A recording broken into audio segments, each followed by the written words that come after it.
اصل قادیانی خواہ وہ لاہوری ہے جو لاہوری احمدی اپنے آپ کو کہتے ہیں، وہ دونوں دائرہ اسلام سے خارج ہیں۔ لیکن یہ دوسرا فتنہ وہ ہے کہ جو اندر ہی اندر جیسے دیمک جو ہے لکڑی کو کھا جاتی ہے، ان کا یہ فتنہ ہے انکار حدیث کا فتنہ۔ قرآن مانیں گے، قرآن کو سمجھیں گے، حدیث ہاں ٹھیک ہے، حدیث اپنی جگہ ہے، اس میں اخلاقی تعلیمات جو ہیں ان کو ہم سر سے سینے سے لگائیں گے، لیکن مطاع جو ہے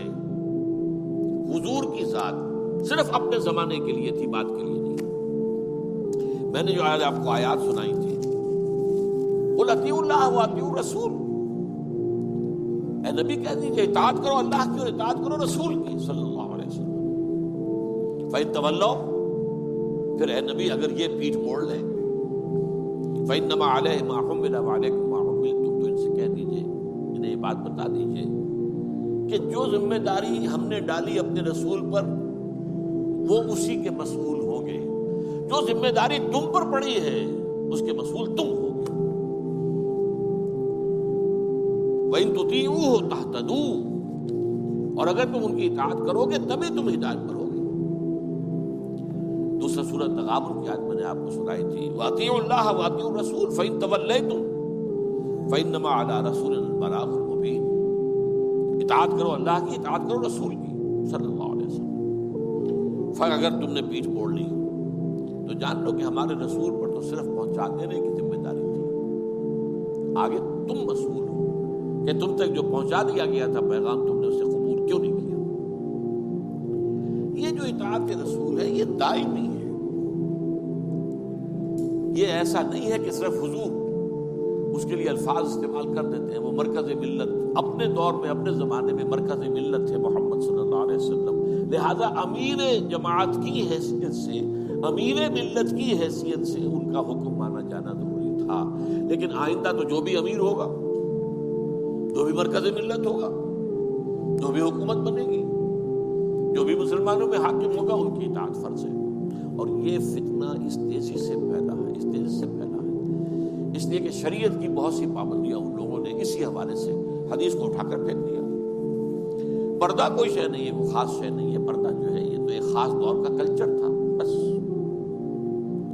اب قرآن مجید کی آیات کی جو ہے وہ غلط تعویلیں کر رہے ہیں، ترجمے غلط کر رہے ہیں۔ اب عام آدمی جو ہے، عام جدید تعلیم یافتہ آدمی جو ہے، اسے کہاں عربی کا پتہ ہے، وہ اسے کہاں پتہ چلتا ہے کہ یہ جو آیت کا ترجمہ کیا جا رہا ہے یہ غلط کیا جا رہا ہے، ٹیڑھا کیا جا رہا ہے۔ یہی آیات کے ترجمے میں تحریف قادیانیوں نے کی ہے۔ ان کا ایک عام مبلغ اور ان کے زیر اثر کوئی شخص آئے آپ سے بات کرے، آپ ہکا بکا رہ جائیں گے، وہ آیتوں پر آیتیں پیش کرے گا، لیکن ترجمے اس کے غلط کر رہے ہیں۔ آخر وہی آیتیں ہیں جو 1400 برس تھے مسلمان جو ہے صحابہ سے لے کر اور ہمارے دور تک علماء پڑھتے آئے، ان کا ترجمہ انہوں نے کیا۔ تو یہاں پر بھی یہ ہے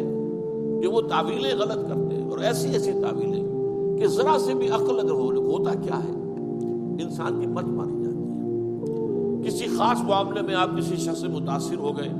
اب اس کی ہر بات آپ قبول کرتے جائیں گے، اس پر جو ہے تنقیدی نگاہ نہیں ڈالیں گے، یہ کمزوری ہے۔ چنانچہ ایسی ایسی تعویلیں بھی ہے کہ یہ قرآن مجید میں جو آیا ہے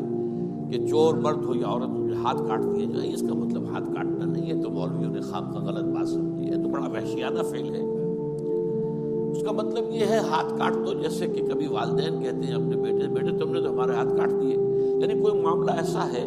کہ تم نے ایسی بات کر دی ہے کہ اب ہمارے پاس کچھ نہیں رہا، کوئی چارہ کاری نہیں، گویا کہ تم نے ہمارے ہاتھ کاٹ دیے۔ تو ایسا معاشرہ پیدا کر دو کہ چوری کی ضرورت ہی نہ ہو، بس یہ ہے ہاتھ کاٹ دے دو۔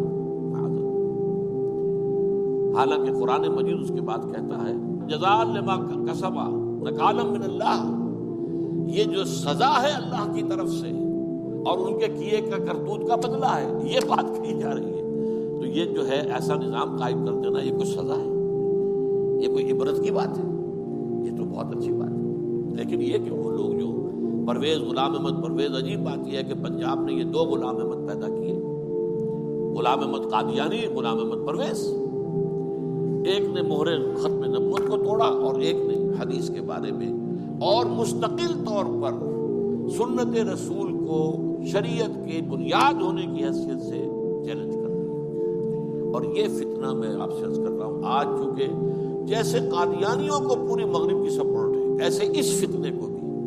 کیونکہ وہ کلیش آف سویلائزیشن میں اسلامی تہذیب کو ختم کرنے کی درپے ہو گئے ہیں، اور اسلامی تہذیب کا اور شریعت کا دار و مدار اکثر و بیشتر تو حدیث پر ہے، سنت پر ہے، لہذا وہ دین کی جڑ کاٹنے کے لیے یہ جو انکار حدیث کا فتنہ، یہ استخفاف حدیث کا فتنہ ہے، اس کو سپورٹ کر رہے ہیں۔ اور رینڈ کارپوریشن کی جو سفارشات ہیں ان میں شامل تھا یہ کہ ایسے ماڈرنسٹ کہ جو اسلام کی ایسی تعبیریں کریں جو ہماری تہذیب کے ساتھ مماثل ہو جائیں، تو ان کو سپورٹ کیا جائے، انہیں خاص طور پر الیکٹرانک میڈیا پر انہیں ایکسپوجر دیا جائے، اور آج یہ ہو رہا ہے پاکستان میں بڑے پیمانے پر۔ تو یہ جو ہے اس اعتبار سے آج زیادہ ضرورت ہے کہ ہم حدیث نبوی کا مطالعہ کریں، تاکہ اس کی عظمت جو ہے وہ ہمارے دلوں میں جاگزی ہو جائے، اور حضور صلی اللہ علیہ وسلم کے ساتھ ایک محبت کا اشتوا جو ہے رشتہ مضبوط ہو جائے۔